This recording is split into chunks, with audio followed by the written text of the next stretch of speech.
ସାଙ୍ଗମାନେ କୁହାଯାଏ ଯେ ସଫଳତା ତ୍ୟାଗ ମାଗେ। କମେଡି ବାଦଶାହ କପିଲ ଶର୍ମାଙ୍କୁ ଆଜି କିଏ ବା ନ ଜାଣେ, କିନ୍ତୁ ପ୍ରାରମ୍ଭିକ ଦିନରେ ତାଙ୍କ ପରିସ୍ଥିତି ବହୁତ ଖରାପ ଥିଲା। କମ୍ ବୟସରେ କ୍ୟାନ୍ସର ରୋଗ ଯୋଗୁଁ ସେ ତାଙ୍କ ବାପାଙ୍କୁ ହରାଇ ଦେଇଥିଲେ। ତାଙ୍କ ବାପା ଜଣେ ହେଡ୍ କନଷ୍ଟେବଲ ଥିଲେ।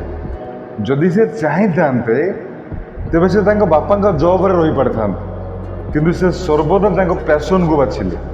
ଆରମ୍ଭରେ ତାଙ୍କୁ କମେଡି ଲେଟର ଚ୍ୟାଲେଞ୍ଜରେ ରିଜେକ୍ଟ କରିଦିଆଯାଇଥିଲା। ଏହା ପରେ ମଧ୍ୟ ସେ କେବେ ବି ସାହସ ହରାଇ ନଥିଲେ। ପରିସ୍ଥିତି ଏତେ ଖରାପ ଥିଲା ଯେ ସେ ନିଜକୁ ଲଜ୍ଜିତ ଅନୁଭବ କରୁଥିଲେ। କିନ୍ତୁ ଏହା ସତ୍ୟ ଯେ ଯଦି ଆପଣ କଠିନ ପରିଶ୍ରମର ଅଭ୍ୟାସ ବିକଶିତ କରନ୍ତି ତେବେ ସଫଳ ହେବା କୌଣସି ବଡ଼ କଥା ନୁହେଁ।